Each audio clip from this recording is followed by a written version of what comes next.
This is Hemant. And Jessica. And you're listening to the Friendly Atheist Podcast. Please go support the show at patreon.com/Friendly Atheist Podcast. You'll get ad-free episodes and bonus episodes exclusive to Patreon.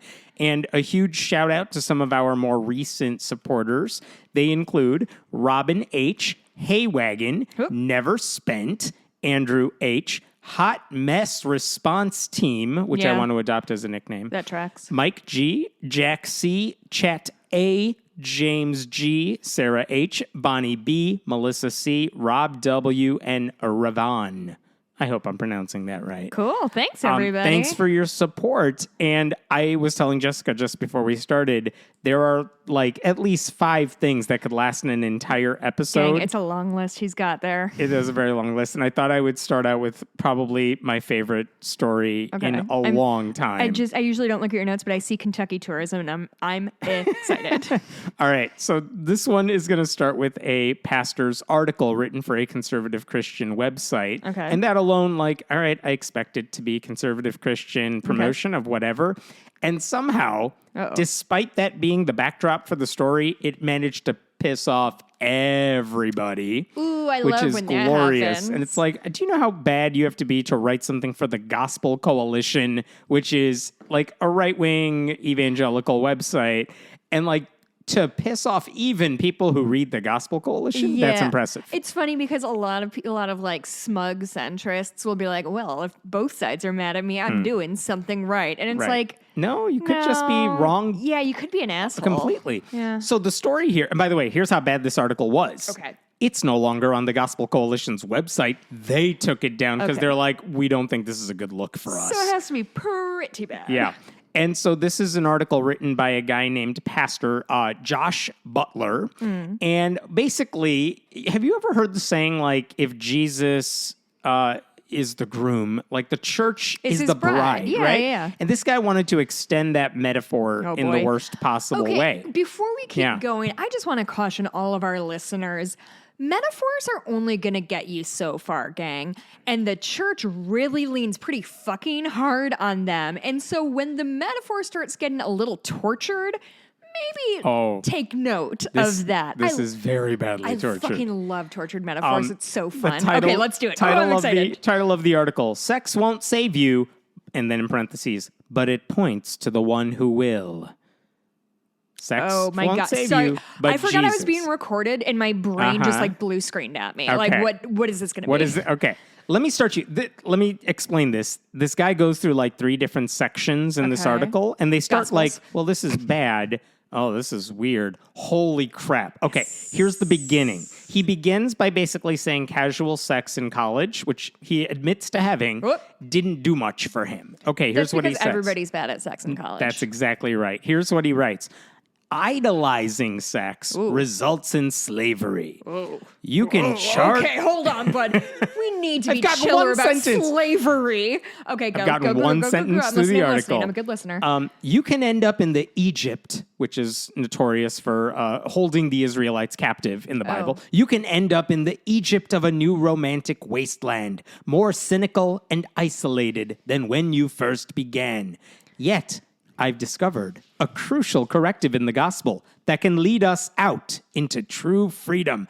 Sex wasn't designed to be your salvation, but to point you to the one who is. So every time you got a boner, it's pointing to Jesus, which is legally true. Points up, maybe? Up-ish, like up adjacent. Depends on if you're, how you're sitting. I don't know your life. Like, dude, just say you had bad sex in college. Trying to compare it to like, well, remember when the Israelites were held as slaves in the book of Exodus or something? This is what my bad one-night stand was like. I mean, listen, who among us hasn't had a terrible one-night stand? Honestly, maybe only me in this room, actually, now that I think about it.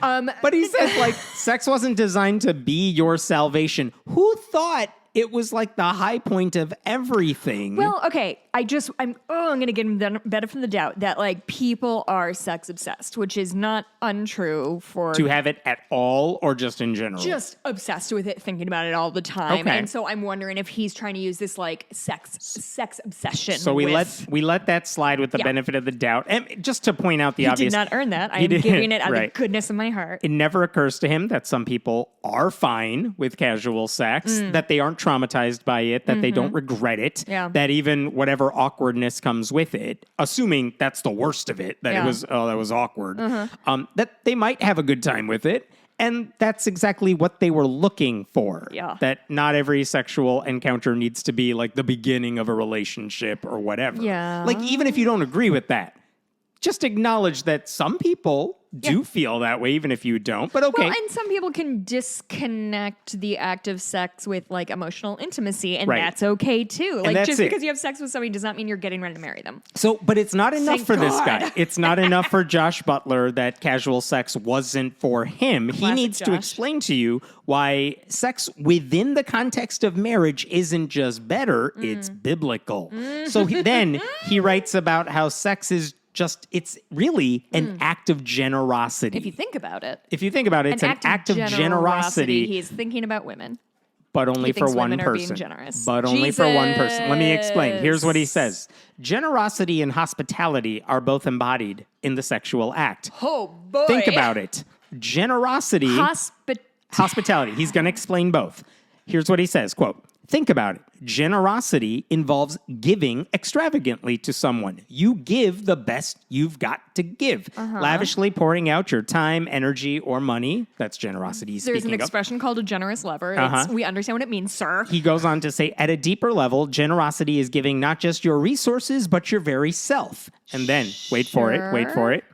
Quote, and what deeper form of self-giving is there than sexual union, where the husband pours out his very presence, not only upon, but within his wife.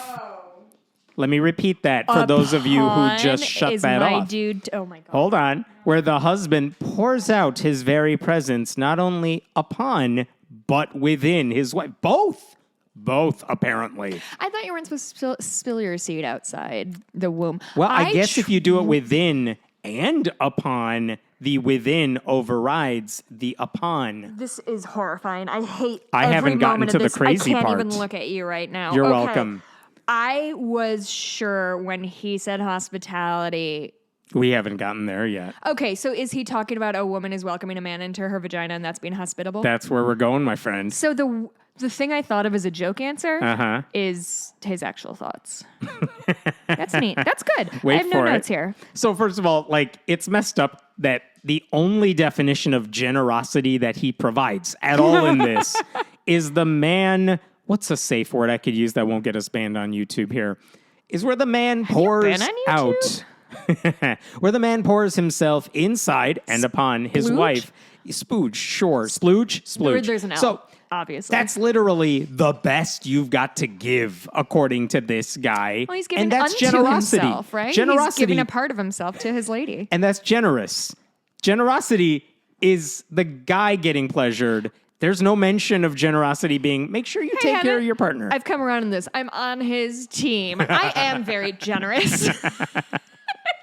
Like, if you asked a sex therapist or like anyone who's had sex, like, what does generosity... That went from very narrow to very broad. What does generosity in the bedroom look like? I would imagine their answer would be like, it involves what you do for someone else. Yeah. That's not what he says. No. What he said is purposely selfish. Yeah. Okay, what about the woman, though? What does hospitality mean? It doesn't matter to he him. basically says God wants her to be a sexual homemaker, preparing space for her husband's splooge. Okay, here's what he writes. I'm so sorry. That was your word. Splooge. I'm okay. Hospitality, on the other hand, involves receiving the life of... Oh, this is 45 minutes of the show. We're going forever on this. Okay. Hospitality, on the other hand, involves receiving the life of the other.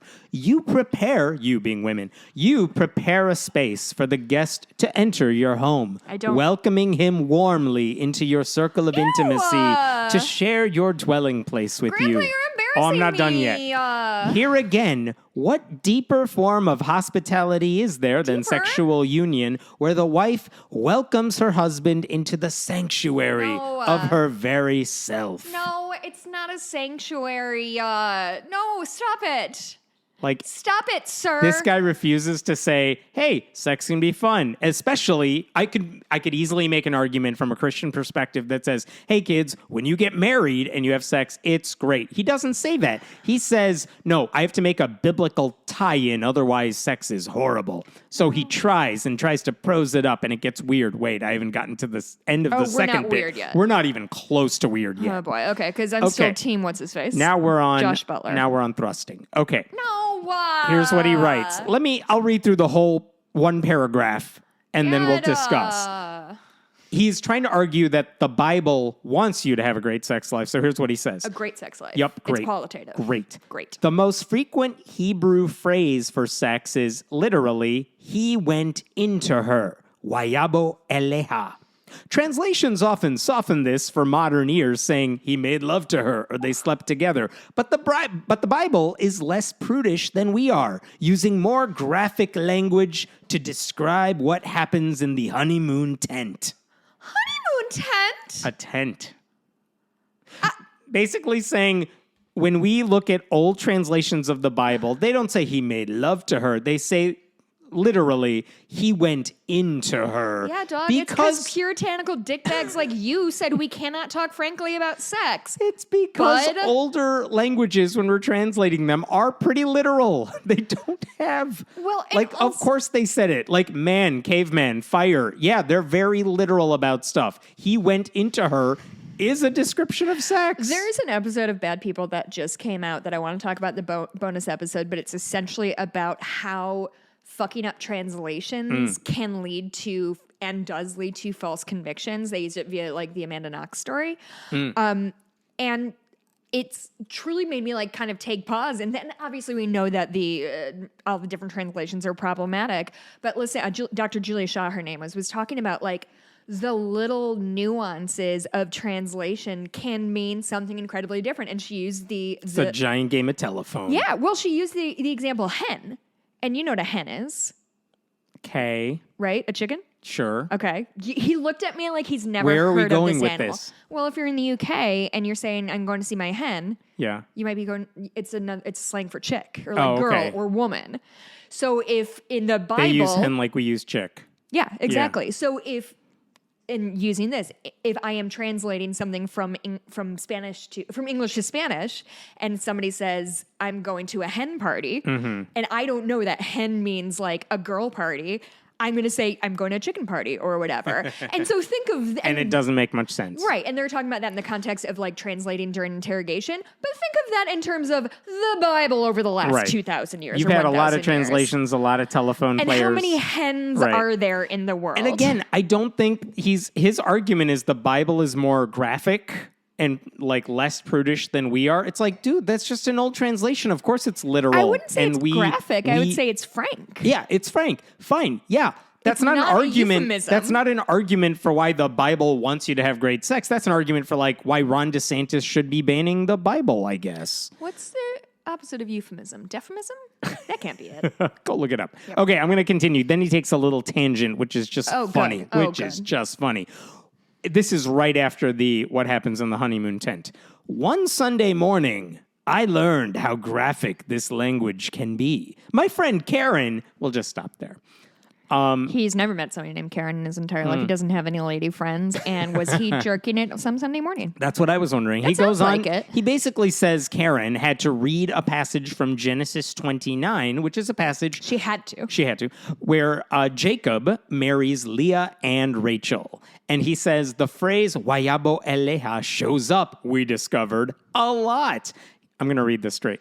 Karen has, you might say, a rated G personality. Very prim, proper, and polite. Angela from The Office. We all saw her cheeks turn bright red with a lot of awkward pauses as she had to continually read the phrase, and Jacob went into her over and over again. Yes, your hand is raised. Doesn't everybody read the Bible all the time? How did they miss this? Yeah. I thought every word was truth and every word is verifiable, but they're But she's very embarrassed to read this chapter. to read her sacred book. And every also, word is holy. Every word is chosen by capital H him. And also, did you just say, like, Karen, did you say, I'm going to volunteer to read this chapter of the Bible without knowing what's in it? This How do you not know? Definitely assigned it to her to make her uncomfortable. I am willing to bet the $13 an hour I make.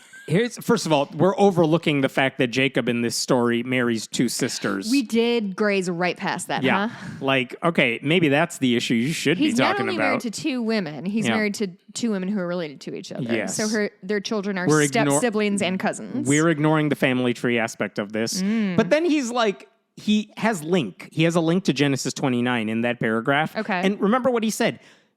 Karen, when she's reading this, had to continually read the phrase, and Jacob went into her over and over again. So I clicked on the link. Like, what exactly does his translation of the Bible say? Here's what it says. I'm going to read you 2 sentences. You ready for this? But in the evening, he took his daughter Leah. This is the father of Leah. He took his daughter Leah and brought her to Jacob, and he went into her. That's one sentence. Here's the second one. Later on in the book. So Jacob went in to Rachel also, and he loved Rachel more than Leah, and served Laban for another 7 years. Fucking getting catty up in the Bible. That too. But again, I just read those to you. So he just... That's it. There's twice. But also nobody has a problem with the fact that he just fucked 2 different women and picked one supported. as better. One sister is better than the other. It's a whole thing. What happens to the worst sister? Beheaded, I assume. Oh, I was hoping she started a commune somewhere else. But the point is, Karen couldn't read that really. Okay. She's rated G. She's got a rated G personality. It shows up 2 times. It does not happen continually, much less over and over again. How many times do they talk about rape and murder and cutting a baby in half? That's a good time to talk about the next section. Oh, boy. All right. Oh, God. Oh, no. Yep. Oh, no. So now he's going to tell us all about honeymoon sex. Are you ready for this? No. On that honeymoon in Cabo, the groom goes into his bride. He is not only with his beloved, but in her? within his beloved. He enters the sanctuary of his spouse, where he pours out his deepest presence and bestows an offering, a gift, a sign of his pilgrimage that has the potential to grow within her into new life. One moment, I'm going to finish this. I have a question. Hold on. Back in the wedding suite, the bride embraces her most intimate guest on the threshold of her dwelling place and welcomes him into the sanctuary of her very self. She gladly receives the warmth of his presence and accepts the sacrificial offering he bestows upon the altar within her most holy place, all caps. I got so bored by the end of that. I can't believe you hate my reading of erotica. I do hate your... Oh, God, don't say erotica anymore. My main question is, they get really big into, like, he went into her, but, like... Yeah. I don't even care about that anymore. No, I don't either. I just wanted to point out, like, so if, like, somebody slips me some tongue, is that also, like... He is welcome into my crevices. No, I think it only applies in one situation because Christian sex is like missionary style, and then we're done. And then that's it. It's the Kama Sutra, but like page introduction. It's a pamphlet. And then we're done. But like, here's the thing about that whole section. First of all, we are assuming because of who this guy is, Josh Butler, Christian pastor, and the whole Gospel Coalition, we're assuming these are virgins who just got married, and now they're in their honeymoon tent in Cabo. So when you're in college and having sex, it's going to be bad, and that's what it is. Bad, but horrible. when you get married and have sex, it's going to be magical immediately. Perfectly. You switch from, I have no sexual thoughts. And sex get scares married. me. Yeah, sex is scary. Sexual thoughts are shameful. Right. To they said I do, and now... We have cue the music. Mirrors on the ceiling. We have a round bed for some reason. Right. A heart-shaped hot tub. Which how many times have we talked about Christian women at this point, evangelical women who have spent years now talking about how, hey, guess what?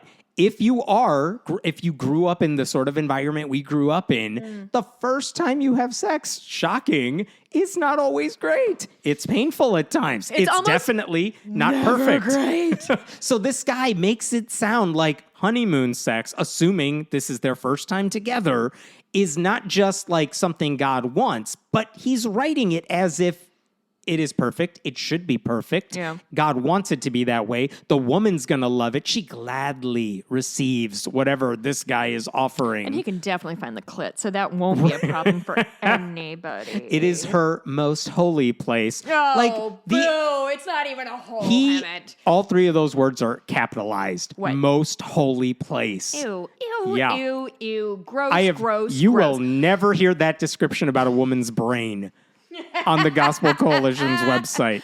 But also, okay, wait. Are vaginas holy and wonderful, or are they like something that needs to be feared? And like, if you put a tampon in there, it breaks it. Well, now we are on the honeymoon and they are married, so now it's perfect. Oh, and everything is wonderful. Think about what this implies. If you don't have great sex on your honeymoon night because you were two Christian virgins, you failed. Then not only did you fail, you have disappointed God. Mm-hmm. What happens if the woman if she's in pain that time and she doesn't want to, quote, accept his sacrificial offering? Did she disappoint God? Like, there is a pressure She thinks here. she disappointed her husband, I'll tell you Yeah. that right fucking now. There is the implication that if you don't enjoy it or you don't want it, there's something wrong with you. And I want to, it was a flippant comment, but I kind of want to sit in this for a second, because when we talk about like first sexual encounters, for a lot of people who have vaginas, it's uncomfortable and / or painful. Mm-hmm. So imagine you are a 22-year-old newlywed on your honeymoon in where, Cabo? Oh, an elderly Christian bride. On your honeymoon with your new husband, you try to have sex for the first time and you're in pain. Yeah. Now, do you think that this hypothetical straw man that I just whipped up, do you think that this person has the wherewithal to say, no, stop, I'm in pain? Right. Do you No. think that her new husband understands that it can be painful for her and he needs to be patient? His sex education is Jacob went into Leah and Rachel. So, like, sure, like, dudes have bad experiences with sex, but it is not necessarily going to be the same thing with women who are not empowered to ask for what they want. And I'm not even talking in a pleasure thing. I'm talking in an anti-pain thing, or I don't wanna. And imagine or if we it's had not sex just last night and my vagina hurts today. Did you know that happened, gentlemen? And like, if it's not just the honeymoon, let's say they've been married for a while. What if, he didn't mention this, I'm mentioning this. What if this becomes an abusive relationship? What if she doesn't want to have sex? The implication that he is saying is like, nope, it is what God wants. You should accept it. Women, be hospitable, because whatever the guy does is generous. a very good friend of mine from college got married in 2010-ish in a Catholic church in 2010. And she had to, she's my age, she had to sign a contract saying that she would never refuse sex. What? I swear to fucking Wow. God. She drove from Indiana. She drove up and a couple of my girlfriends and I had some wine, and she was like so upset about it because she was like, my word is I'm a person who believes my word is my bond, and I had to sign that. Otherwise, I couldn't get married in the church my parents wanted to, and I would have to explain to them why.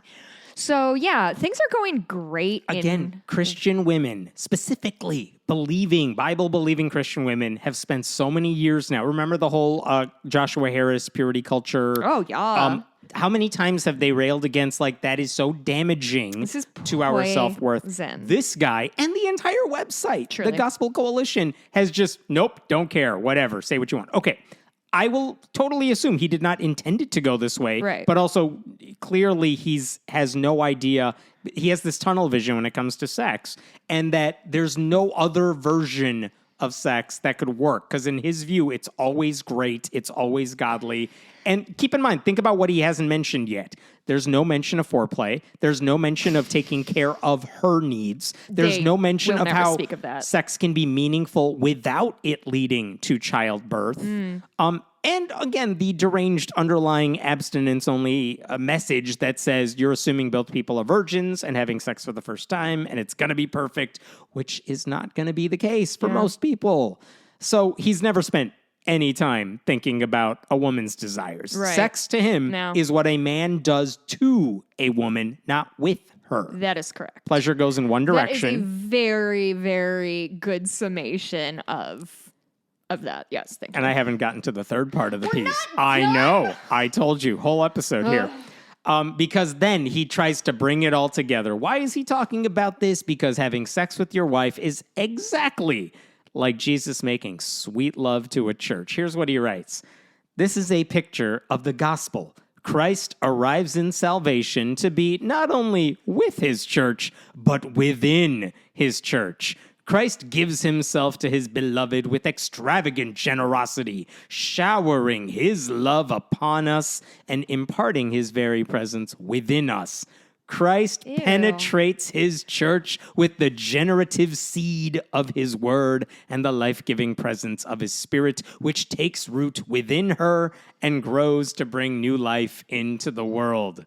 Now, Hemant, I don't like to embarrass you on the podcast. Church, Jesus, do it continually. Do it over and over again. Wayabo eleha, the hell out of the building until you unleash your seed all over and within our bodies. Accidentally read The Onion again. Because that is the most nonsensical thing. Like, it's so beyond parody. Here's how the metaphor works. Jesus will probably leave you unsatisfied. I feel extremely certain that this is just a transcription of an episode of Always Sunny in Philadelphia. This feels very much like it's literally Charlie says, "I got the good Lord going down on me." Like we are living in Always Sunny in Philadelphia. I got to give so much credit. So many Christians were on point with their responses to this article. Just to read a few here. It's fun when we can all get together and bash someone together as a community. I don't know who all of these people are, so I'm just reading their tweets here. But the Gospel Coalition literally made a theological article out of the Dick in a Box song. This is how bad things have gotten.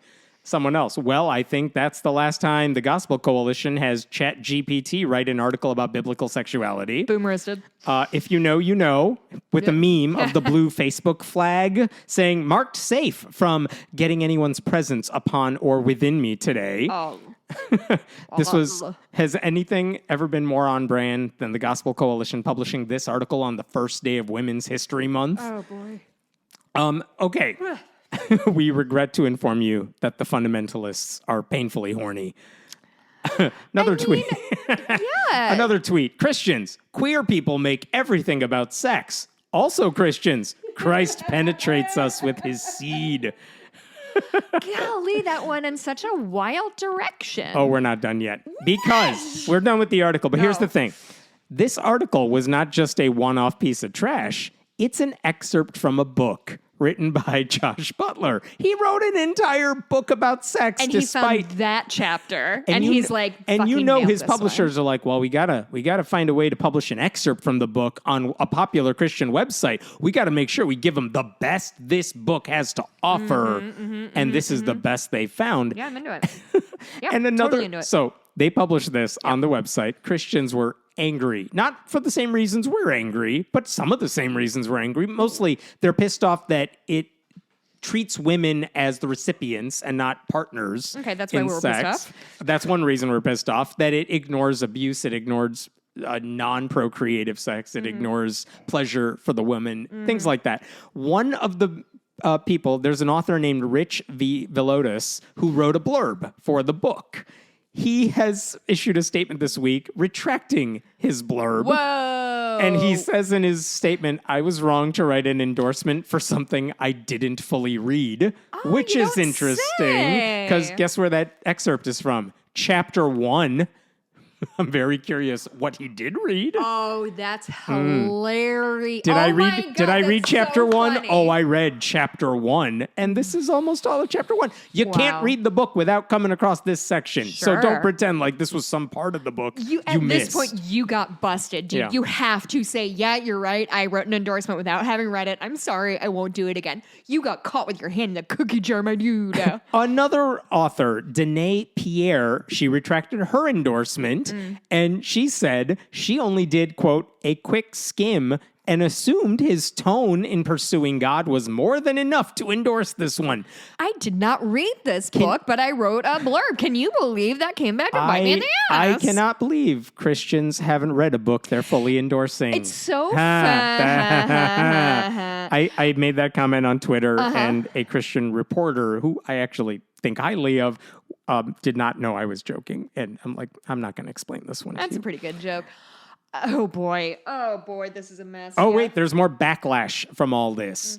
Okay. This guy, Josh Butler, he also, his bio underneath the article says he is leading a 7-week online cohort on the Christian sexual ethic, which is like George Santos teaching a class on honesty. But like, that's apparently been canceled, I think. He was scheduled. He was scheduled to present at a conference last weekend. It was a conference geared toward Christian women. And his pre-recorded breakout session was titled Beautiful Union, God's Vision for Sex. He was removed from that lineup after this article came out. The Gospel Coalition took down the article, saying the problem with the article, and this is their bad, it lacked sufficient context. I thought you were going to say content, and I was like, yeah, dog. Look, the context wasn't the problem. I got the context. Where conservatives constantly accuse us of doing the things that they themselves are doing. I think this is a really good example of how like all conservatives and Christians will just rubber stamp what the others say in service of being like, fuck the left. Yeah. They will co-sign anything anybody says, no matter how garbage it is, because they quote unquote agree with them and they think we do the same thing. And we're like, no, we barely like any of our senators. The Gospel Coalition says Butler has now resigned from being a Keller Center Fellow, which is a Christian thing. He resigned from that thing. And I honestly don't know if this book is going to be published. It's already gone through a first printing, but I don't know if they're going to put this out. Okay, but can I get a book amazed. deal? If my dude over here is writing a book about how Jesus is a dick that goes into your wife's vagina. And the church building, in the roof, in the chimney, in the chimney of the church. Yes. I have a quarter finished novel.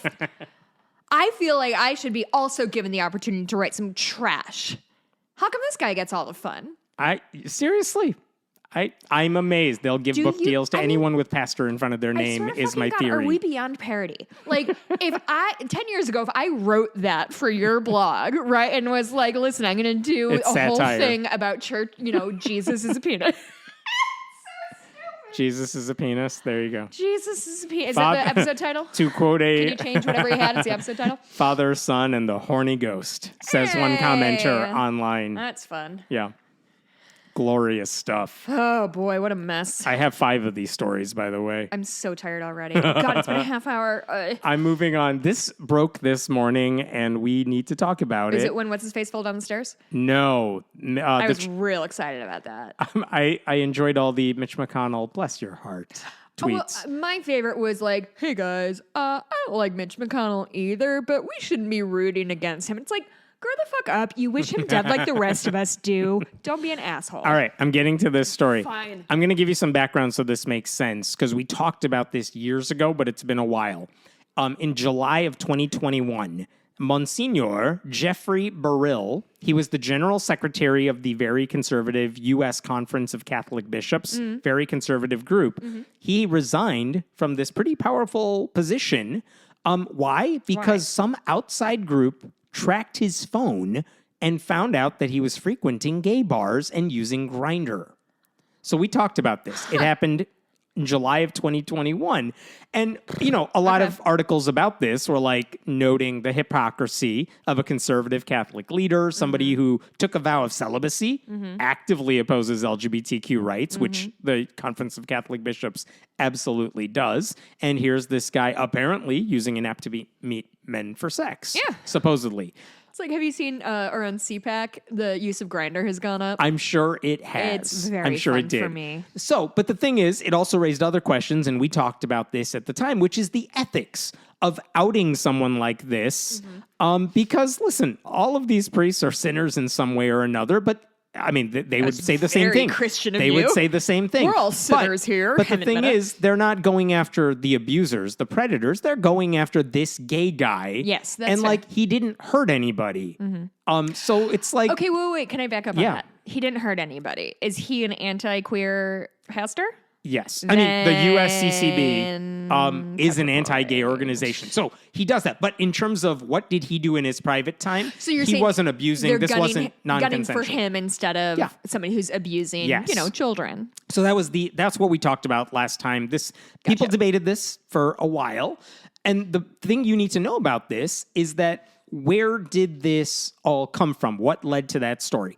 At the time that all came out, there's a news agency, a wire group called the Catholic News Agency. They said, hey, guess what? In 2018, we were approached by a dude who supposedly had technology to identify clergy members who used Grindr, Tinder, with the ability to, quote, pinpoint their locations. Oh, thank God And somebody's on this The technology. Catholic News Agency said, we feel that's unethical. We don't want your information.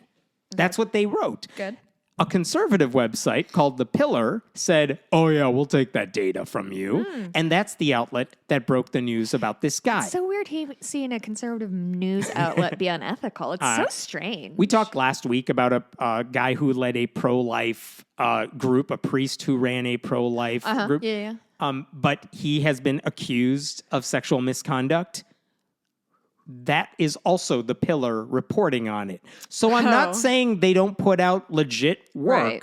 but in this case, The Pillar was like, oh yeah, we want to out this guy. Like, we want Yeah. your data. So that's interesting. And what they said is, according to The Pillar, a mobile device correlated to this guy, Burrell, emitted app data signals from the location-based hookup app Grindr. Is this legal?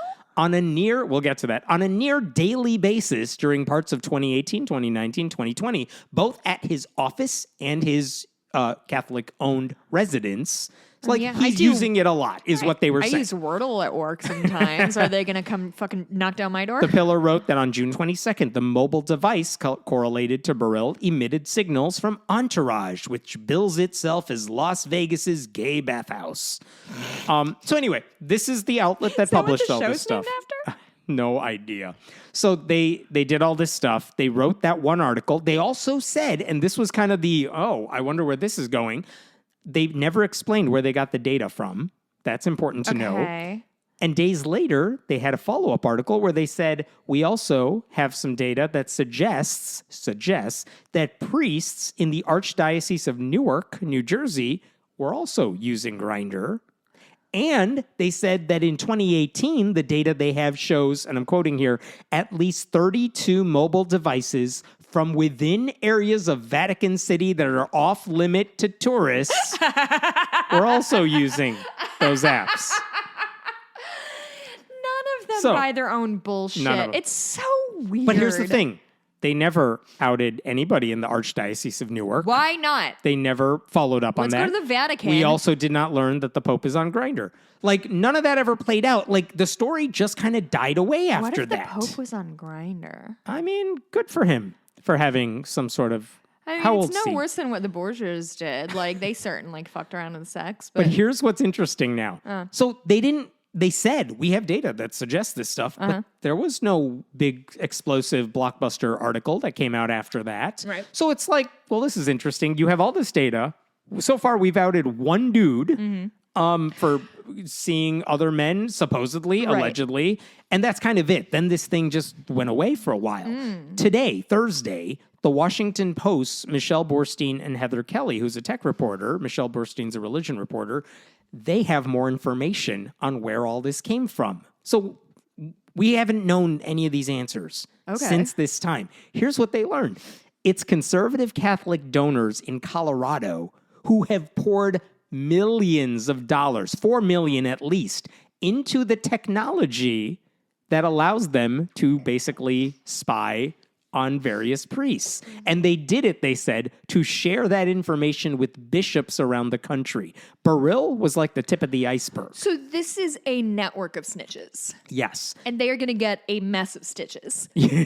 This is the work of a Denver nonprofit. This is from the article. A Denver nonprofit called Catholic Laity and Clergy for Renewal. At what point is a nonprofit just a money stash for my weird hobby? That's every nonprofit, right? I guess like it we is. all I have mean, I causes, and their guess. cause is outing gay priests. They said, so like, brave if of you look them. at their tax stuff, Yep. they're basically saying we want this data not for nefarious purposes. What we want to do is to help bishops train priests. So in one way, we want to use this to. What happens when they find a bishop who's on Grindr? Well, that's a separate thing. Then you go to the higher up on the Okay. list. They basically said we want to know what keeps people in church. What sort of activities should we do that'll keep people in if we know they're leaving after a service? Shut your face up. What are you saying? They are saying that they are tracking the movements of their priests in order to increase church attendance? Yeah, here's what they said. We want to use this technology to decide, quote, what sorts of church activities draw people to a parish and when and how liturgies are scheduled.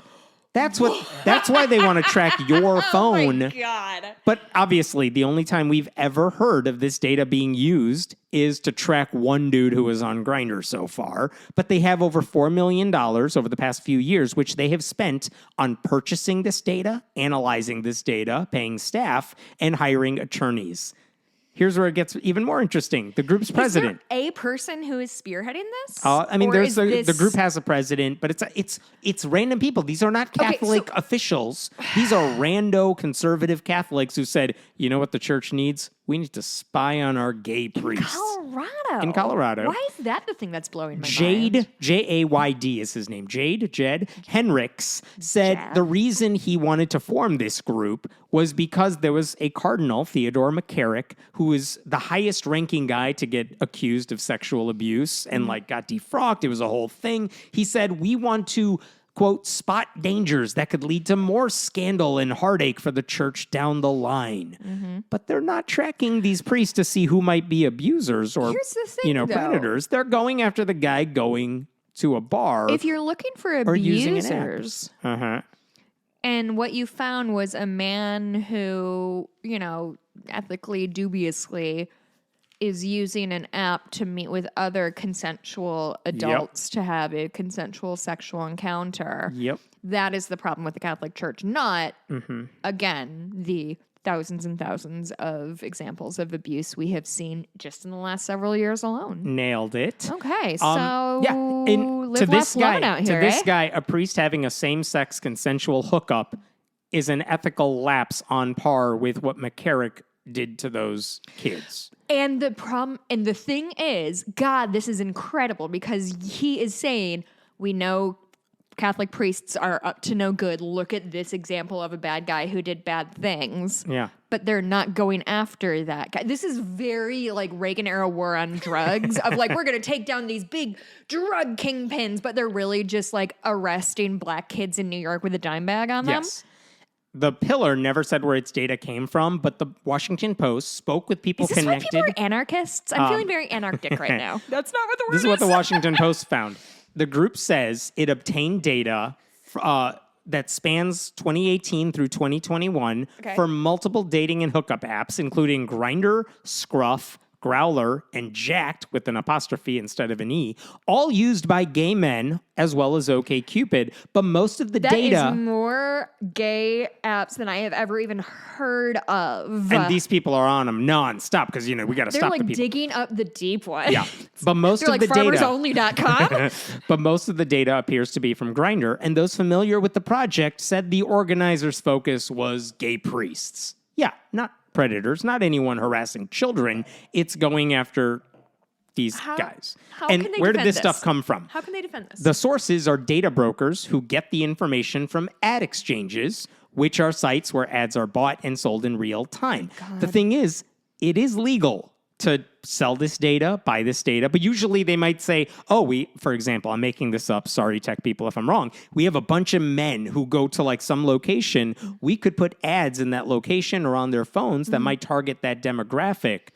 But imagine that's what the data theoretically is supposed to be used for. Like they track your phone to see like, oh, a lot of people of this kind going here. We can figure out what you like, what you do. It's why your Facebook ads, seem to be like the thing you just looked up. It's like putting cookies everywhere, right? Yeah, or you talk to your husband about wanting to get a new couch and all of a And sudden next couch. thing you know, right? Yeah. Thanks, Alexa. Right? Exactly. But the thing is, as this is happening, what did they end up doing with this data? It turns out if you have this broad data, but hey, even though it doesn't have a name next to it in the Right. data we have, we know that someone stayed overnight in a Catholic church Yeah, rectory. if you drill down to an individual, you can track an individual. Someone went to the rectory, then went to a gay bar, then came back and slept overnight in the rectory. That has to be a priest. And you can kind of whittle down who we're talking about here. That's how they figured out it was that guy a couple years ago. And maybe why it's harder to pin down a name when they say, well, we saw Grindr being used within the Vatican walls. But At you what don't point necessarily is this know an who. invasion of privacy? At what It's point is this not absolutely an invasion of privacy. Cyber stalking. But also all My of technology job is an invasion of privacy. I don't give a fuck who you work for. Your job is a Catholic priest, and my job does not have a right to fucking follow me around on my phone. Right? You don't follow me around my phone, do you? What if we always had Find My Friend on, so we always know where each other were? But that's the thing. A lot of people, like the default mode in a lot of these things is, yeah, you could track me unless you actively turn it off. Absolutely. But the thing is, Burrill, that guy who resigned a year and a half ago, he's like the only guy we know who suffered any consequences for this. We don't know how many priests they were able to pinpoint who quietly resigned because they were lower on the totem pole. Okay. And keep in mind, you could argue it's a sin to spy on people too, but the Catholic Church or these people don't care about commandments, but butt sex is. I mean, okay. Jesus Christ. Isn't the Catholic Church having a pretty big problem retaining priests? Yeah, I mean, this is definitely That's where I would like to start. Wanting me to join? I don't want to start from a moral standpoint because I think everybody knows where I stand on that. What I do want to start from is an economic standpoint. Now, if you are a Catholic church, your hiring pool is really fucking small because you can only take dude virgins and they have to be Catholic and really like getting dressed up and making good speeches and maybe singing once in a while. Gotta like those drag shows. Got to love the drag shows. So you're already looking at a pretty small pool of people, which I don't want to... And if you go see a cabaret, we're coming after you. Yeah, they want to limit that even further by not just saying like, hey, when you're like in public, can you be cool? Like if you're in your personal life, whatever, like be cool in public. We want to be able to control every movement you make and every person you interact with and every encounter you have, which like, now that I'm saying it out loud, heck, it is wild that it is okay in our country to be like, hey, you can lead this religion, but you cannot have sex. And we have that power because church is cool and chill. We're tracking your phone. What the fuck is the matter with people? Hemmett keeps writing times and crossing them out. It's I'm going to okay. keep rambling. I mean, you're nailing the issue, which is what we didn't have a year and a half ago is who's doing this? Yeah. Where is this coming from? Now we have an answer to that. They don't want to talk and about it's just it. random shitbags. It's Yes, not even that's exactly like it. somebody higher up on the whatever bullshit totem pole they have. It's just It's not a Pope and minion. Who's, not to go all Alex Jones on this, but who's to stop them from being like, we want to see, what these atheists are up to? Like, obviously, obviously nobody gives a shit about me. Like, Right. But like, I mean, that's not to out there for slippery anybody. slope it. Anybody can get this sort of data, but it takes a lot of work to try to figure out And a lot of exactly resources. And a lot of This resources. is my question. You need millions of Who dollars. is pouring these resources in? And if they care so much about Catholicism, why aren't they using that money to like promote the Catholic Church in positive ways instead of gutting it from the inside? With Unless ads this for is he the whole gets thing. us. They're actually liberals and they're trying to bully as many priests out as possible until it can't sustain itself This anymore. is secretly an atheist. House of Cards. Yeah. Done and done. And then You what are we figured going it to do with out. Vatican City after the Catholic Church falls? Amusement park, Disney World. It would make We a should lot put of a money. nice park, like a central park, but instead of moving black people off the land to build a park, we move the Pope. I'm going to move on to the next one. I feel really good about that. Everybody, if you don't know about Seneca Falls settlement in Central Park and how white people moved the black community out of there, you should look it up. All right. So there's a Arizona Christian University. Oh, are we done with that then? We are done with that one. I'm moving on for the sake of time because we got 18 more stories. Arizona Christian University, private Christian school, whatever you think they stand for or against, you are correct. Okay. There's also in Arizona a public school district, the Washington Elementary School District. And for the past several years, they've had a contract with Arizona Christian University. And the contract basically says, you're teaching kids how to be teachers. You're giving them an education degree. We will accept student teachers from your college. Okay. A lot of public school districts have similar contracts with a ton of colleges. Like, yeah, we're going to work with you to make sure we could place your student teachers who need work experience. We'll place them in our district and work with them, give them access to our kids and all that stuff, do the background checks on them, whatever you need to do. That happens everywhere. They had a 5-year contract with Arizona Christian University. At the moment, as we speak, there are 5 students from Arizona Christian University who are working in the district and another 11 students just shadowing teachers, but not quite working there. So it's not a ton of kids right now, but whatever. That's what the contract says. That contract expires at the end of this school year. Okay. So the board had to figure out, are we going to renew our contract with ACU?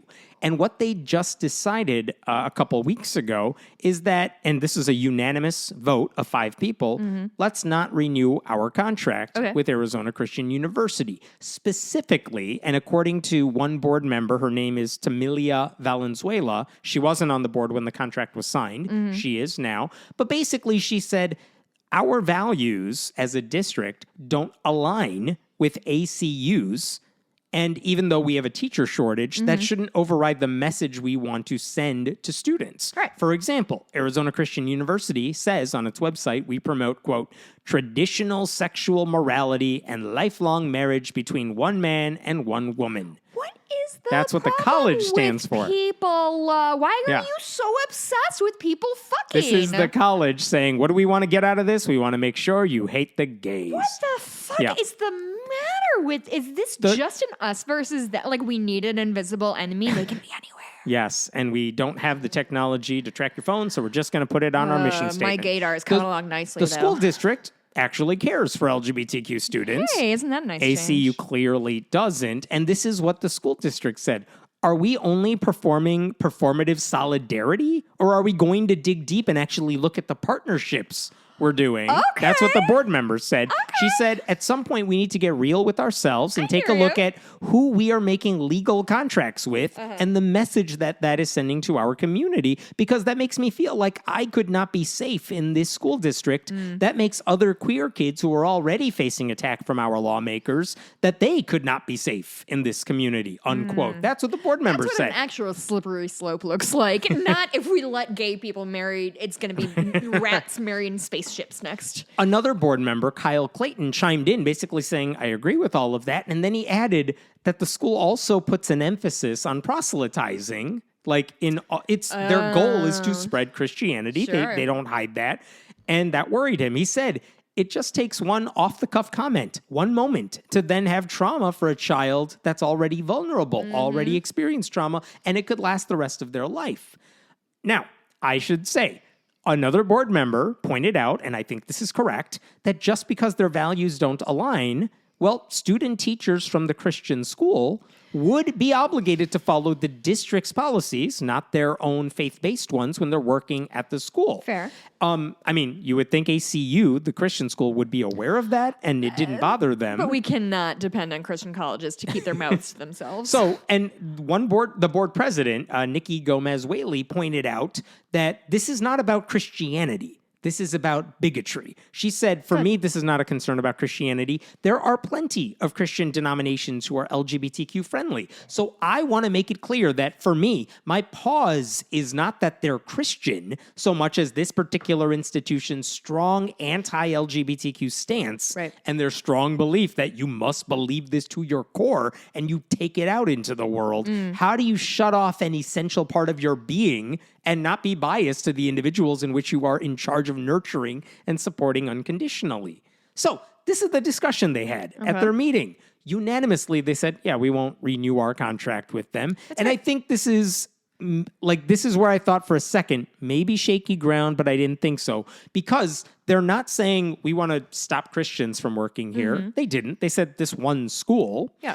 And they also made a point of saying, like, listen, you might have a Christian who goes to a secular public institution who is a student teacher at your school and believes all the same stuff. They didn't say no to them either. You still got to follow our district's rules. They said, we're not going to have a contract with a school that openly says this is what you have to believe. Sure. And it's antithetical to our beliefs. So they didn't renew the contract. And then I thought, you know what?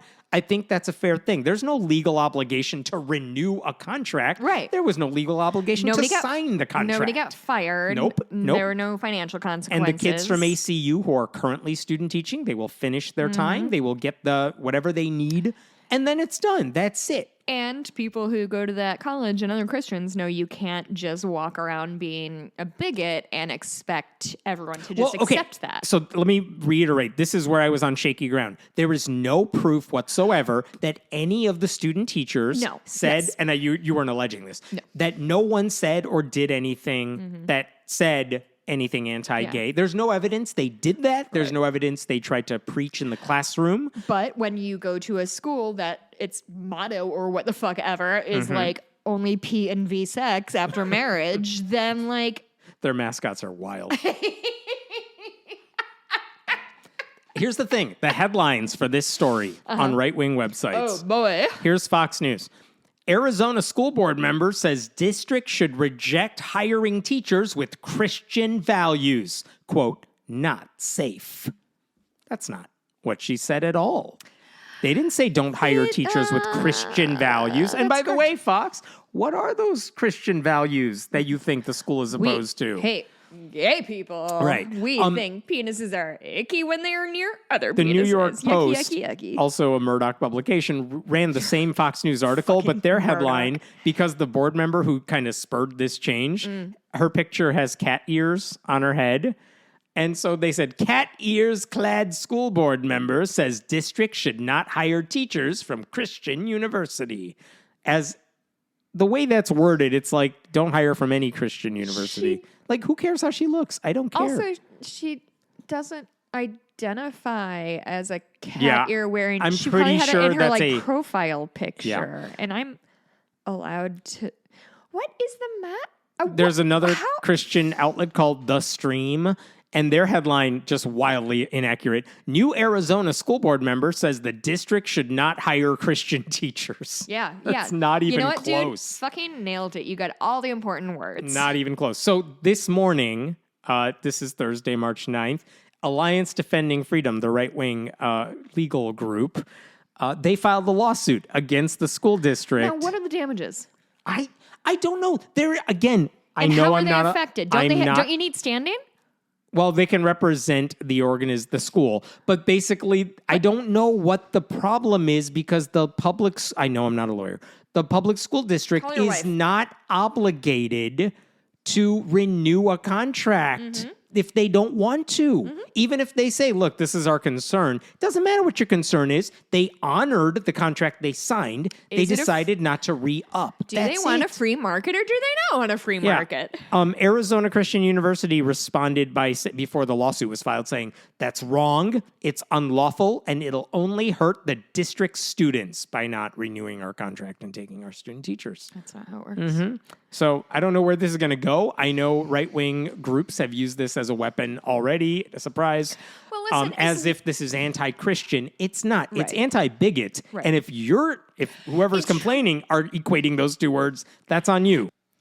And so they have decided that like homophobia is so wrapped up into their identity as well as being like a good white person. You know, they'll take people of color for the cover of their like brochures. But like speaking of an ever vanishing like group of people, so many people identify as queer in some respective, and those who don't probably know somebody who is, and some of them probably aren't assholes. Like, you cannot keep this up. Otherwise, you're going to keep whittling away people who listen to you. I mean, I shouldn't say that. I should let them do what they're doing and fucking wish themselves out of existence. Tracking their phones will totally help. It's insanity. Golly, these people. Let me go to a different story of insanity. This is one we talked about when it happened too last year, but man, it's worth a refresher here.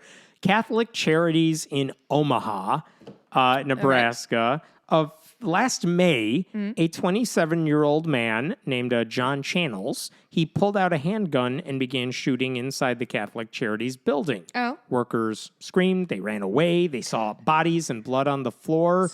Obviously scared for their lives. Guess what? There were no victims that day because it was all fake. It was all staged. Remember. Yep. Holy shit. The gun he had shot blanks. The bodies were actors. The blood was fake. Everyone knew it was a drill except the employees. So. Yeah, we talked about it when it happened last May. Yeah, and I haven't or shortly after with that. It, apparently. But basically, it was part of an active shooter drill requested by the Catholic group's leaders. The guy who designed it, that was the quote-unquote shooter, the fake shooter, he's now facing 5 charges of terroristic threats and 1 charge of weapon use.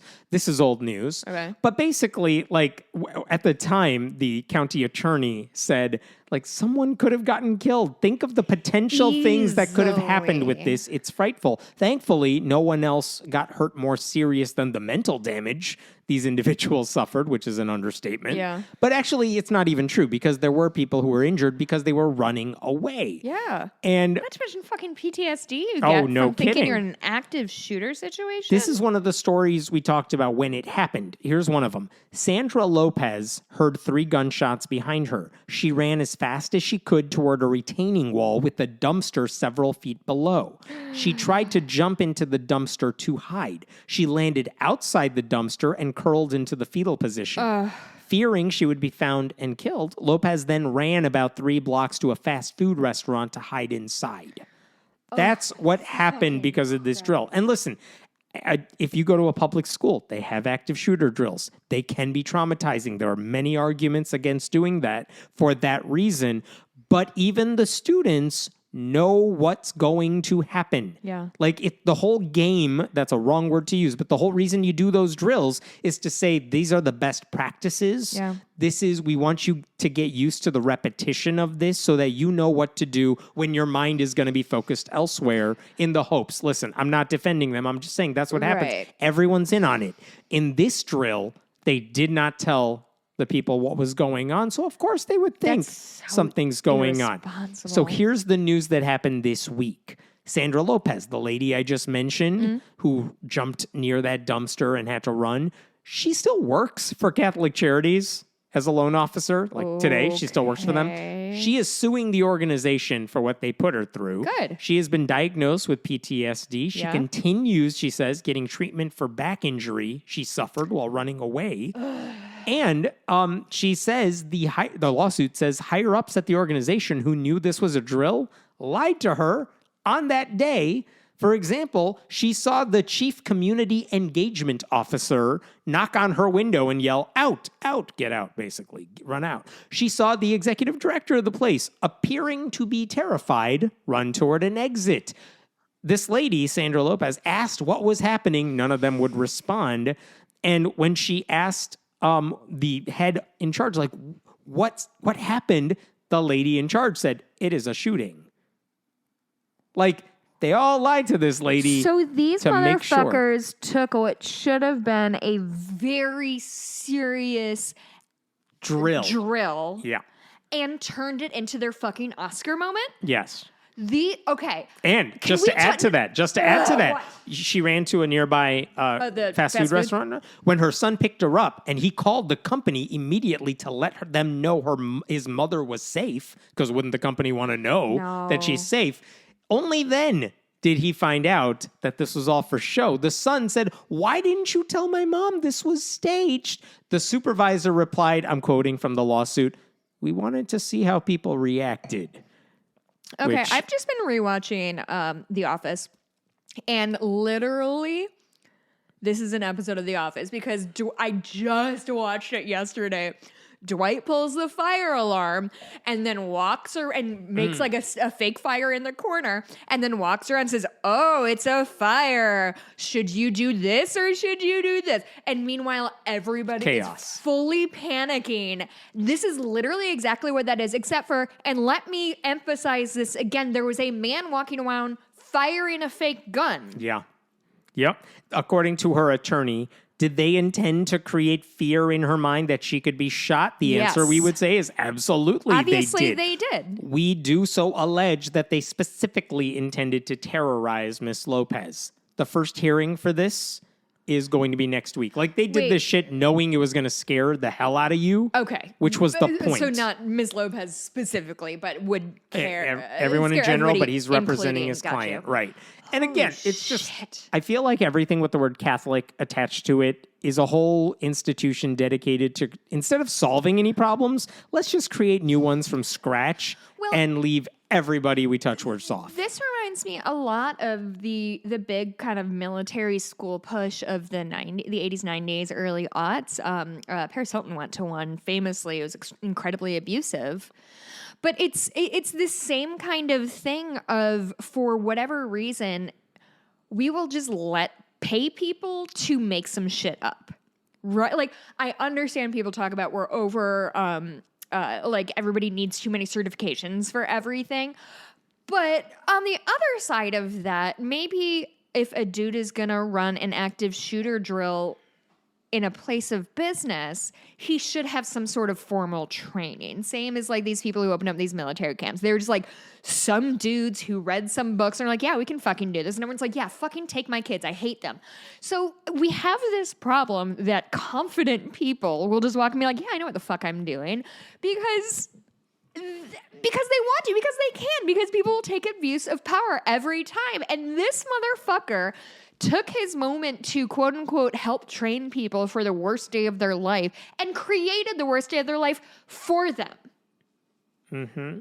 To what end? To what end? To what end? Why is she still working there? Had they been trained before? Had they gone through things to say like, hey, we're really concerned about an active shooter, so in the next 2 months, we're going to go over things, and it's naturally going to culminate in this drill that maybe you will have seen the pattern coming, and maybe we can be like, it's just a butt. You know why they did this, by the way? Or people wear shirts that say actor on them, or active shooter on them, or victim on them, so you can look at them and say, oh, that person lying in a pool of blood is just an actor. Have you ever seen somebody die in front of your face? I haven't. I don't wanna, and I don't want to think I have. You know why they hired this guy for $2,500 to conduct the drill? Assholes. Besides that, because they just opened a domestic violence center to help victims, and they were like, well, you never know. You are fucking kidding me. You're lying to and me where do right they now. find Hemant, this is a mean lie that you're telling me. They opened a Catholic church opened a domestic violence shelter. Yeah. Are you sure? It's like the cops opening a domestic violence shelter.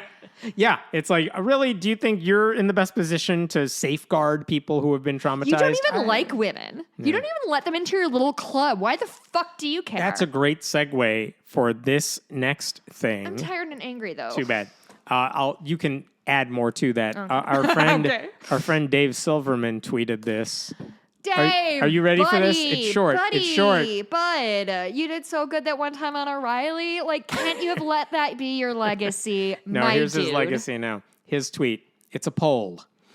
If I created I saw this. If I created a non-woke atheist convention focusing on atheist activism and fun, starring notable canceled speakers and stars, would you be very interested, somewhat interested, or not interested? So many First of all, white not interested dudes. Is winning, which is hilarious. Is it really? Oh, that's fun. I feel like I may have nudged people in that direction. But Hemant, I'm trying to figure use out your power for good, which this is. Good job. Who would the notable canceled speakers Krauss. be? Himself. Uh-huh. How's been canceled? Like what, Dawkins? Oh, yeah, like, Dawkins. Well, but Dawkins doesn't want to go to David Silverman's dumb shit. Any of the other Four Horsemen? Dennett? No, he's chill. What's the other I one? mean, a lot of them are, well, the other one's dead. Well, a lot of them there's are Dennett. Sam Harris. Harris. And again, they all have their issues. I'm not God, suggesting we worship anything. four white dudes. Come on, 1990s atheism, do better. Worship us instead. Early We need to be aughts. the two. What's the two instead of the four horsemen? What's a two biblical thing? What comes in pairs? Generosity and What hospitality. are the two sisters that what's his face fucked? We can be them, Leah Rachel and Hannah. Leah. Great. Thank you. That makes everything better. Call us the sisters. Call us the sisters. Call us the sisters. I'm trying to imagine what atheist activism and fun look like at this conference, because I feel like the We're reason famously not fun. the reason half these people got canceled is because of their idea of fun. Oh yeah, touching a woman without their consent is the most fun you can have outside international waters. Like, what is this audience? It's the three people who you follow know him what? seriously and not ironically.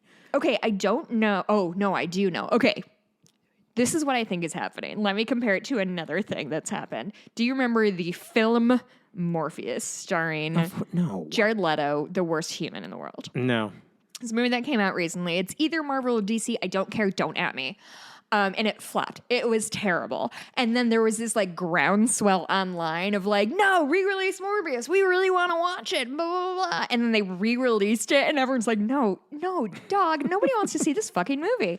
This is what it feels like to me, that like Dave Silverman is in this like weird, I don't want to say ivory tower position, but like kind of away from the proletariat. And so he sees all this activism on Twitter. Oh my God, people love my message. People really are buying into what I'm saying. You think those guys are going to pay $500 and pay for a hotel and a flight to your conference? You think those boys are gonna? The 23-year-old angry dudes? Speaking of those dudes, his right-wing atheist group was at CPAC last weekend. You know what? They used to go to CPAC all the time, Yeah, but ironically. They went it in ever the ironic? past because they were saying, we're trying to spread reason to these crazy people. Now they're like, no, these are am the our crazy people. They didn't tweet, post anything. sure did not. They didn't post pictures. It's like, oh, really? I feel wonder like if what you were they're proud up of to being over there, you there. would want to publicize that. They didn't do anything. It's just such a wild choice. And I really I mean, to be wonder fair, this. even like Ron DeSantis is like, I'm not being seen dead with you people. Yeah, I mean, I just wonder what they like. Can you imagine in the year 2022, say when Silverman's shit go down? I guess Silverman's? Yeah. It was a couple years ago now. Okay. Well, imagine in this political climate, in a Yeah. post-Trump climate, thinking that running right is the answer to anything besides mob rule and like just whipping up the masses, right? Like, I don't know. I just feel like American atheists, David Silverman used to stand for something. It used to be about. Here's a question for I'm not you. done talking, I though. know. It's on the same page. Okay. Because it's along the same line. I got invited to be part of a online sort of fundraiser for a group helping ex-Muslims. Okay. And I'm all for that. Like, I like the cause. Then I saw who else they were bringing on to join them in this fundraiser. Because a lot of people support that cause. A couple of them are like notorious, transphobic, hateful people. And I'm like, sorry, I like your cause, but I am not supporting something that they are joining. Why is transphobia and the hill to die on? I kind of told the people, I'm like, look, I'm not trying to bash your cause. I'm not going to trash you. I know you're just trying to get whatever attention you can to help these people. And that's awesome. Yeah. I'm not going to be a part of this. And part of me was going back and forth on that because I'm like, it's a good cause. Yeah. But also, I don't know. I don't want to do anything that And I involves assume you're certain not going to people. say the names that are. No, that it's we're not in. important who they are. But they are transphobic. Some of them are openly pro-Trump, pro-Republican, but they also don't like hardcore religion. And just because we have that in common, I don't need to be seen with you. I don't want to support what you're doing. The atheism tent is growing. Yeah. For better or for worse, because now we're seeing that, and we've always known this, right? We've always known that atheists are not a voting bloc. We are herding cats. It's all of the metaphors in the world. I don't know, man. Like, to what end? Is it literally just to stay relevant? And that could be it. That feels like what Silverman and his groups typically go for. Are looking it's for. just attention a la O'Reilly back in the day. But it seemed to me that at that And he thinks because people don't get that anymore, we're all doing it wrong. Well, I wonder if he thinks that like being an atheist is just fighting against things instead of fighting for things. That's what he always got attention for. So that's to him the only form of good activism. And there was a time that we needed the David Silvermans of the world to be on TV and make headlines and make memes. Like It didn't hurt as much as I thought. Or maybe I was just blinded. I think, Hemant, you already, in whenever that happened, 2010, 11, 12, I think you're already pretty well entrenched into like atheism and shit. Sure. I guarantee you that Dave Silverman moment on the O'Reilly Factor, which Tide goes in, tide goes Tide out, goes in, meme Tide goes face. out. Which it doesn't exist anymore, really, the meme face. But like, I saw people who had that as their like profile picture, who were not atheist. Like it transcended things. So yeah, there was definitely some sort of value in that. But I think my issue now is doing, this is just him being antagonistic. It's just trolling for the sake of attention. That's exactly right. And there are plenty of good people who are atheists who are going on those same shows, by the way, to support church-state separation as a thing, as opposed to atheism outright, which I feel is more beneficial anyway. That's kind of the end goal anyway. Yeah. I don't care if you're atheist or not. Yeah. No, Tagline for the show. It's true. And we all have our lines, right? We all have our lines in the sand, and maybe those are a little fuzzy, but yeah, I'm not going to, stand shoulder to shoulder with people who think that the most important villain of our day is trans people. Like, go fuck yourself. Oh, Megan Phelps-Roper, what happened to you? What are you doing? All right. Let me go to this. Yeah. Northern Kentucky Convention and Visitors Bureau. This is a taxpayer-funded tourist company. Or like Louisville, Lexington. That's what they exist for, right? Mm-hmm. They want to promote everything that Northern Kentucky has to offer. Fine.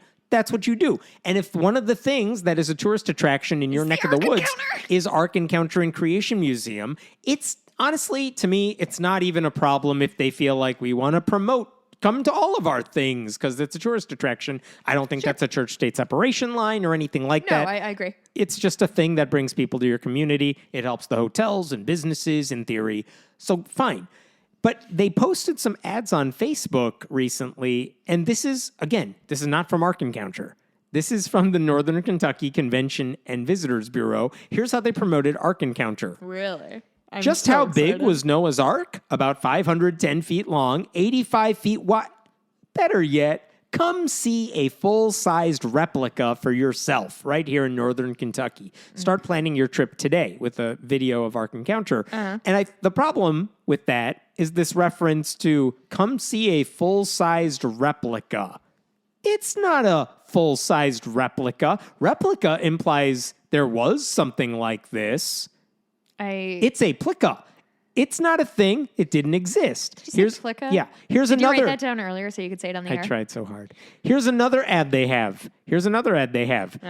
This beautiful piece of architecture this is on their website, is filled with state-of-the-art exhibitions state-of-the-art exhibitions to tell the true story of Noah and the flood. Ooh. Like, you're just copy-pasting stuff from their website. Yeah, Stop it. This reads very much like Ken Ham wrote it for you. Yeah, AP just like re-released somebody's press release and didn't do any copy editing on it. Again, you can't have a replica of something that didn't exist. There is no true story of Noah and the flood. The replica thing, if that just was say, it. This is a monument to Christian mythology. Whatever. Say it in an objective way. Monument to Christian mythology is super gonna fly in Just Appalachia. say it's a tourist attraction that is biblical in nature or something like that. Whatever it is. Not to brag, Hammond's a really good copy editor and super understands the constraints that a copy editor has in terms of language and Don't worry, space. I'll get it down to like 5 words. It'll be fine. Big dumb boat, see it.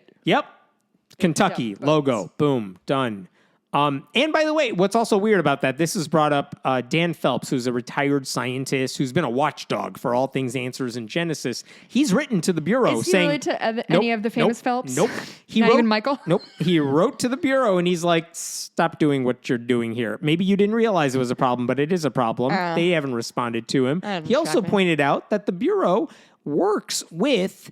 an accreditation association, like a general tourism bureau thing, and one that promotes LGBTQ plus travel because it's a tourist thing. They're like, you're working with them. This group is explicitly anti-gay. Right. You can't work there if you're gay. Right. Like they famously will not hire you. What's it called? The Northern Kentucky Convention and Visitors Bureau. Gotcha. But he's basically saying, look, you're using their copy, their language, to pretend that what they're doing is fact. It's not. You don't have to say it that way. You're promoting a tourist attraction that is not in line with the values you say you promote by working with these other groups. Like, why not acknowledge some of that stuff? Or at least just listen. If you have to advertise it because it's a tourist attraction, do it. But you don't have to pretend it's true. Stop using their language. I don't think that's a big ask. They are not responding to anybody about this. Really? That's so weird because I bet every person in the universe sees this as a non-issue besides Hemet fucking it's Meta. Northern Kentucky. There are 2 things going on every week. They have time to respond. My friends are coming up Derby weekend because they always try to flee Louisville for the Derby. We're all going to medieval times. I just want to say... are these friends white? Yeah, of course. Are you out of your mind? Yeah. Just wanted to check. You had me at medieval. I don't know. I'm just thinking about... This is another instance of... If I had seen this, I would have kind of rolled my eyes. But I'm not wrong.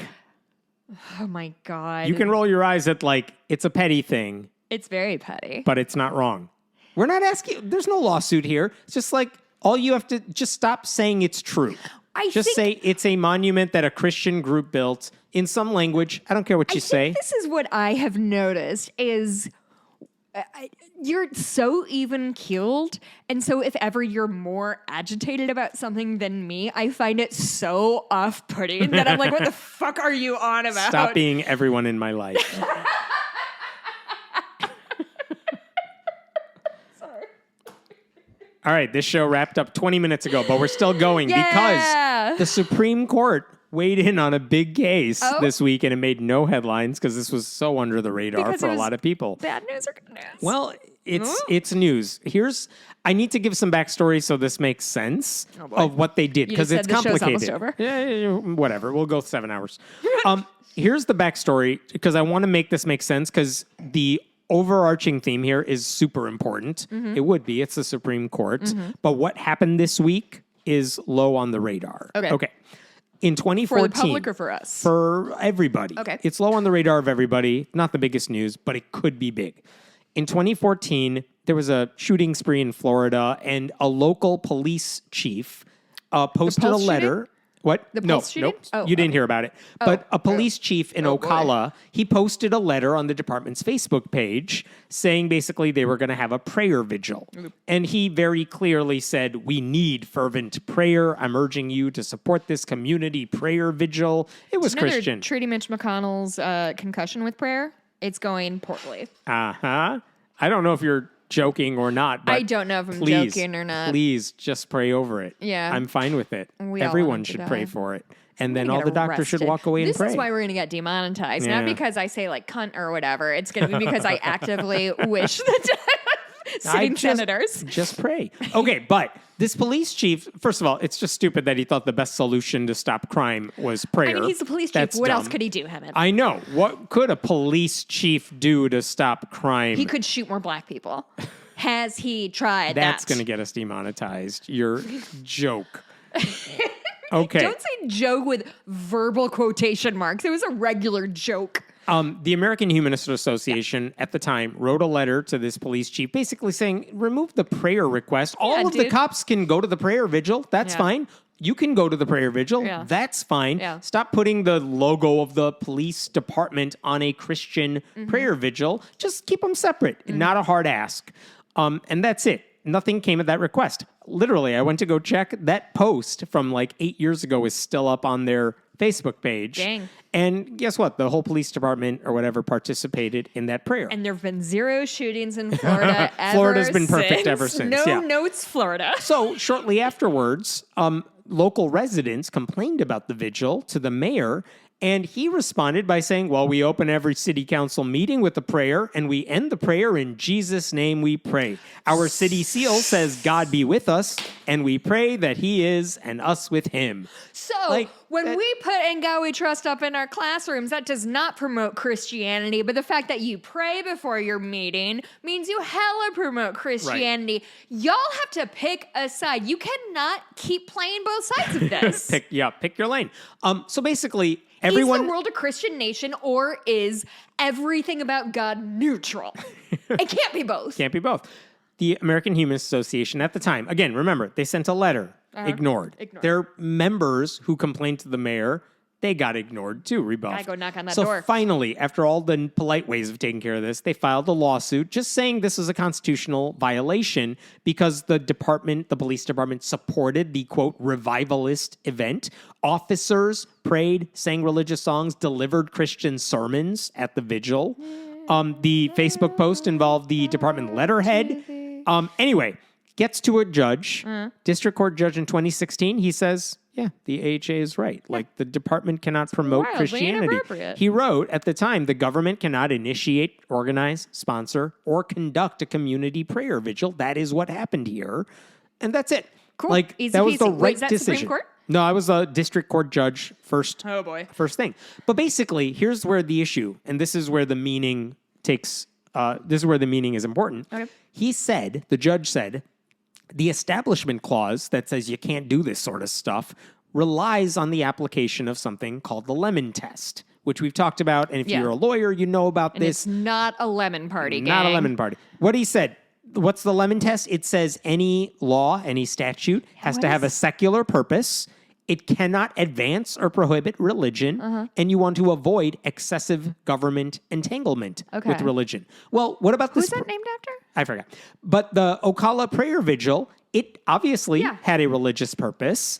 The judge wrote it could hardly be thought to be anything other than an endorsement of religion. And because the police department... When they say only prayer can answer this, yeah, dog. And because the police department invited the community to attend the vigil, there is entanglement. So basically, if you fail any of those 3 prongs, you could say something's unconstitutional. And they went 3 for. They went 3 for 3. So it failed everything. So the atheists, the humanists, they won that lawsuit. They won a whopping $6 because it's not about the money.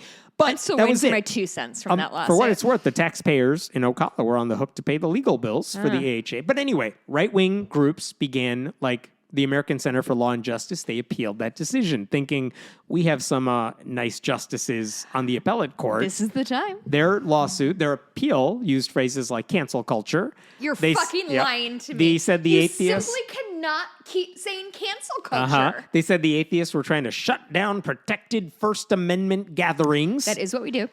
It's like, dude, you could have the prayer vigil. No one was stopping you. On the weekends, when I go to the dog park, anytime I see a group of 3 or more people talking or conversing or what's the thing that they call it when you're praying together but not... A seance? No.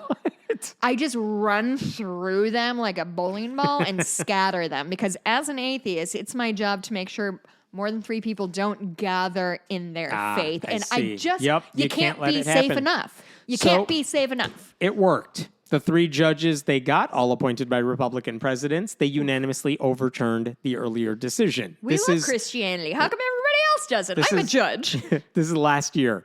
And so now what the appellate court said is that the earlier judge used the lemon test. He said they failed all 3 prongs of the lemon test, and that's why it's illegal. Well, guess the what? lemon test isn't constitutional. Well, guess what? The Supreme Court. Remember the high school football coach who prayed at midfield? That was Kennedy v. Bremerton. He got his job back. How's he doing in that job? Doesn't matter. They said in that ruling saying the coach can pray on the field, they said the lemon test was dead. You can't use it anymore. That's what the justices They wrote. said those words or they implied No, it? they said it outright. They literally said Justice Scalia, the late Justice Scalia, wanted it gone. Well, with this decision, it's gone. Lemon is dead, whatever. I'm glad Scalia is dead. So the appellate court last July said, we're overturning the earlier ruling, and we're saying, go back to that judge. This case goes back to that district judge, and he has to make a ruling without relying on the lemon test. Figure out some other reason it's legal or illegal, right? The establishment clause?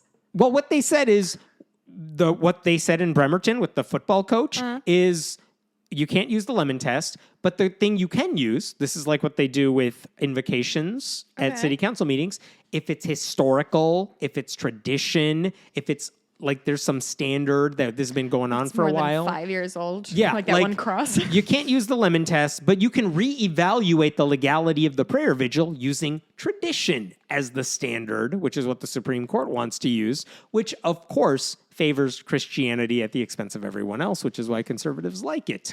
So here's the thing. This case was supposed to go back to that earlier judge, and you got to write a new decision. That guy's dead. No. Oh. He's still around, but before they could send it back down to him, the right-wing legal group said, hey, Supreme Court, we need you to jump in right now. Wait, they can do that? They can ask to do that.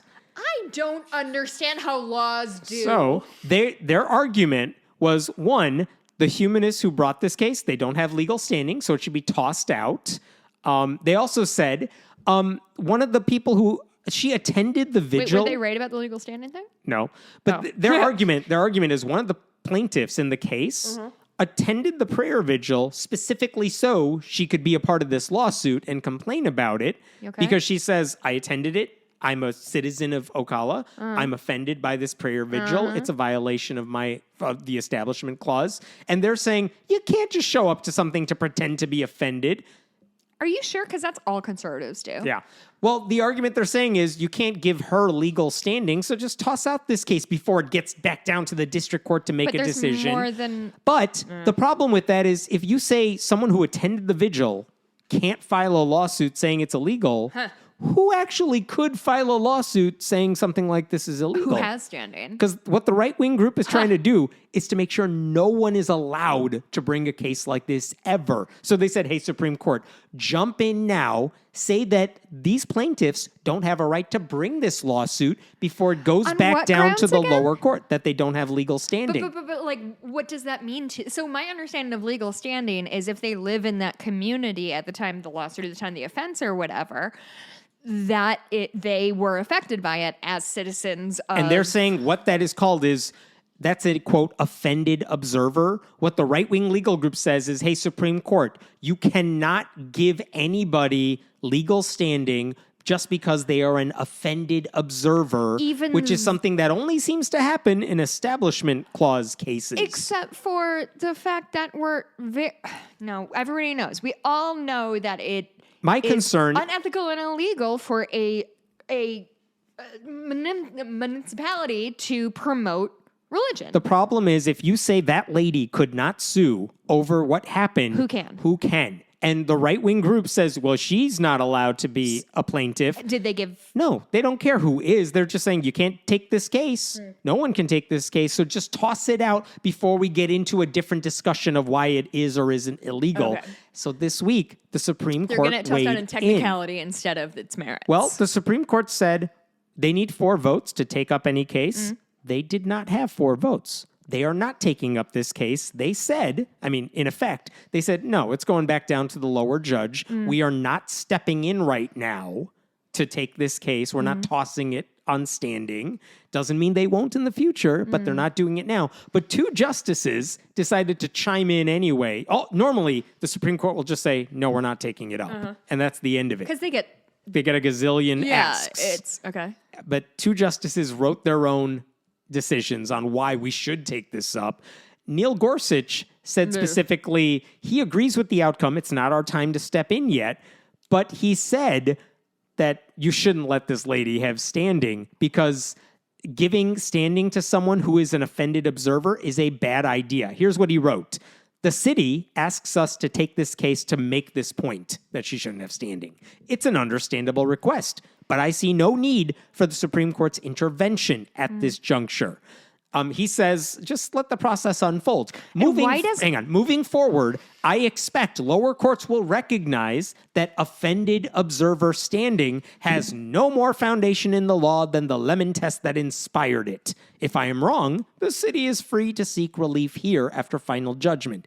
Basically saying that lady doesn't have standing. I agree this case should be tossed out, but it's not my time to step in yet, so I will let the process unfold. That's Neil Gorsuch. So I understand that they're trying to use offended observer as sort of a, not diminutive, but a way to sort of push somebody on the outside of, oh, you just stood on the outskirts and looked in and you hated it. You weren't really offended. You had to show up so you could pretend to be offended, and we shouldn't use that to give you standing. But the lawsuit, and this is just me repeating what I understand, the lawsuit wasn't that she was offended. It included that she was offended. Why is she offended? Because they violated the Constitution. But that's what I'm saying. Like, the offense is secondary. It's like saying, I was mad when you shot me. Like, yeah, of course I was mad, but primarily you fucking shot me. Yeah. So I don't understand. But who has the right to bring that case to the court? That's what I'm saying. Someone has to have the right to bring the case, and her argument is, well, I was there. Right. Well, I'm not even talking about whether she was there. Even if she wasn't present at the thing, if she is as a citizen, why does she not have standing to be like, hey, apparently my chief of police is like gung-ho on Christianity. Because she has to suffer an injury, according to the court. And she said, okay, I feel unsafe. I was there and I felt like I know what you're saying. But if you're saying I have a grievance with with the police chief in my city, again, anyone could file that at all times. That's not a good enough reason. You got to have some injury. So she's like, fine, I'll go to the prayer vigil.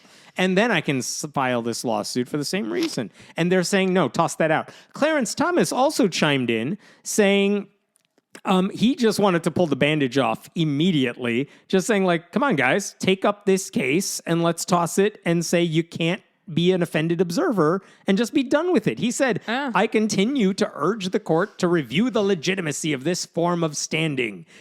We should intervene. But apparently he didn't have enough allies to do it yet. So sad. So, bottom line is the Supreme Black Court conservative is a lonely life. Right? That was Thomas that you said? There you go. For now, the Supreme Court is not weighing in, which means it'll go back to the lower court. So we'll have to find a different reason to say it's illegal because it is illegal. But the death of the lemon test basically has created a blueprint for Christian nationalists to thrive. Like if a police department wants to promote Christianity, all they have to kind of do now is just do it all the time so that it becomes tradition. Because if they take place frequently enough, judges could just say, well, it's part of a tradition, so it's not really a church-state separation violation. That's the slippery slope I fear we are going down. Yeah, and the conservatives want to make sure no one can fight back against it. And I want to be clear, we are going down that slope, and I feel like shit about it. Also, my buddy Jeff does not have any connections with the Northern Kentucky Visitors Bureau, and he was really offended because he thought I was rubbing it in that he didn't. Anyway. Yeah, it's just messed up. Debating. I don't know what to. This has been a fucking rough week because of shit like this. And people who are supposed to be supporting us, whether that's like my immediate bosses or the fucking government, nobody gives a shit about anything. And it's breaking me. There are other stories, but there's one more I really want to get to. Last one here. A bill that just passed the Tennessee House. Remember Kim Davis? Oh, of course I remember you do. Kim Davis. What was my close personal friend. County clerk. She had great hair. She said, I'm not going to sign the marriage license. If you have curly hair, just brush it out as hard as you can. Brush it dry and brush it frequently. She said, even though my job is to act as an arm of the government, I'm not going to sign your marriage certificate because you're a gay couple. And so she didn't, and they sued over it, and she lost. The Tennessee House just passed a bill that would allow any county clerk to do what she did and refuse to certify a marriage that they oppose for religious or personal reasons. And in practice, though, think about this. That means any clerk, Christian clerk, because that's all we're talking about here, if they oppose a same-sex marriage, if they oppose an interracial marriage, interfaith marriage, a marriage where one person is trans, like, they could just say, I'm not signing. They could say, I don't like your fucking face, like Hercule Poirot does, and just move on with their life. And apparently, that's their judgment. Yeah. And the Tennessee House just rubber stamped this thing. I would imagine the Tennessee Senate would do the same thing. And the governor who's not the governor who's liking all those gay and trans the dudes. lieutenant governor of Tennessee is going around on Instagram commenting on like male Instagram models every ass thirst pictures. trap he sees. It is, and literally people using are like, his official thing, and people are like, "My dude, we can see you." He's like, "I'm just communicating with my constituents." It's outstanding. And his comments are all like, "Great ass right there, nice." It's so funny that like he's an 80-year-old. Is he 80? I don't know how old he is. I mean, he's an older gentleman. Grandfather. It's so embarrassing. Yeah. Like, truly, it's like if a vegan person got caught, like, eating steak every week, all the time, and then you caught them eating steak, and they're like, steak is... I'm just doing a taste test for the community. This cow offered herself unto me. Therefore, like... Go fuck yourself, conservatives. Every fucking hypocritical last one of you. Go jump up your own ass, which you probably like because you've never had your prostate tickled. Go ahead. That sounds like it came from that dude's article again. And the thing is, like, you need that paperwork if you want to be legally married. And I don't know how some of these counties, I doubt they have like 12 county clerks on staff. Like, if you don't want to do it, give it to the next dude over. And we're they paying don't these people like necessarily $14 an hour. It's not as if they are like really discerning. Remember all those times when we talked about like pharmacists who are like, I can't prescribe, I can't give you, I can't fill your birth control prescription because it violates my religion. And it's like, well, that's one thing if you have someone else on duty who could fill that prescription anyway. It's not one thing. It should never happen, period. Should never happen, period. But like, if there is no one else on staff, what do you want these people to do? And that's what's happening here. Like, if you give people permission to say no, even though the intention here, let's be clear, is to make sure Christian clerks can reject same-sex couples, even though they are legally married under like the law, they don't have to do the work of making it official, which means I don't know where that goes. Where do those gay couples go? Do they have to go to the next county over, even if they don't live there? They don't get to get married. God didn't like it. But what could happen, in theory, because of the wording of this bill, is any county clerk could say, "Oh, you two are different races, you're different religions, so I'm going to say no to you too." Yeah. And they're fine with that, according to this bill. Do you know how many faces I see a day that I just can't fucking stand, and I'll deny them of anything I could? Like 8 a day. That I would ruin their lives given the opportunity. All these county clerks are like you. And the guy who's sponsoring this bill, his name is... Do people know I'm kidding or not? The bill is sponsored by a guy named Monty Fritz, who is a self-described Christian constitutional conservative Republican. Monty Fritz is an outstanding name. Yes. Monty Fritz. Where did he graduate from?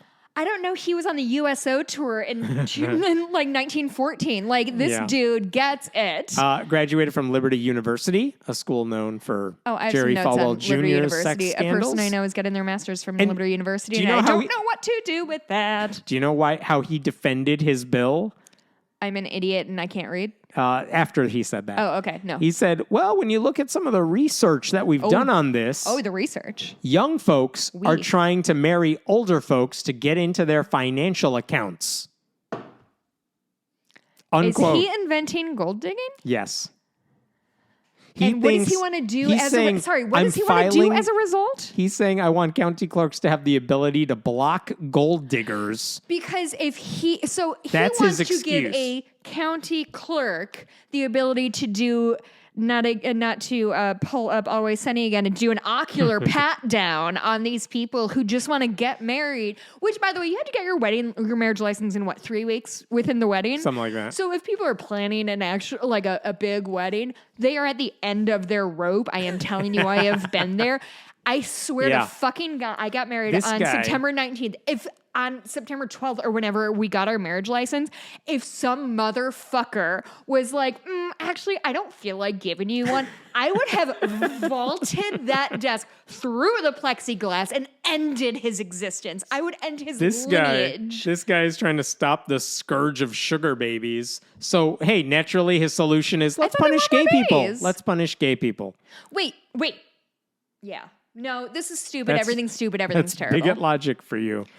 I text my buddy and he from Kentucky, and he's still actively mad that the Ark Encounter exists and is taking up his Welcome to my world. I know. Have you talked to Ross about that yet? No. Ross, I know I've talked about this before, but Ross Blotcher, and I know Ross and Carrie has been just wrapped up like a 10-part series on going to the Ark Encounter, which weirdly we were in Kentucky at the same time when he was down there doing that last year. It is genuinely probably 20 hours of audio, and it's just him walking through the Ark, and he's so meticulous about everything. It's outstanding. And he said something about the taxes and the financials, and I text him being like, dude, you need to talk to Hemant about this. He loves to talk about the financial status of the Ark Encounter. And so I tried to connect them, but they're two introverts. So they will never speak unless I like shove their faces towards each other. Are there more stories? Yes, but I'm done. How long have we gone? This Way is a long too long. one. Why don't you just tell me the answer when I ask it? Hour 44. Holy shit. Too long. That's like year-end wrap-up territory. Don't worry, I'll cut it down to 12 minutes. Where do we find you? You can always find me on Twitter at Jess Blumke. I say always. I don't know what the fuck is going on Twitter. Who knows? You can always email us at friendlyatheistpodcast@gmail.com. I'm at Hemant Mehta on Twitter. And go to patreon.com/friendlyatheistpodcast to support our show. And you can also always support us by going to iTunes and leaving a 5-star review. This last one, it's from user me on eHarmony. I don't know why that really tickled me. It says calm and outrageous. Good balance of hosts, good banter. I can't believe how calmly they talk about infuriating topics. You think we're calm? Wait for this last sentence. A mature approach for sure. Oh, you haven't heard our show. Nobody has ever You're like the people described me as blurbing that mature. Christian book.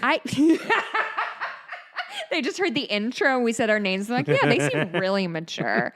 I can tell. Are we? Oh, you can. Oh, I did that already. Are we done? We're done. Okay. We'll see you next week. Bonus Goodbye. episode coming up. We'll figure out what to talk about soon. Goodbye. Bye.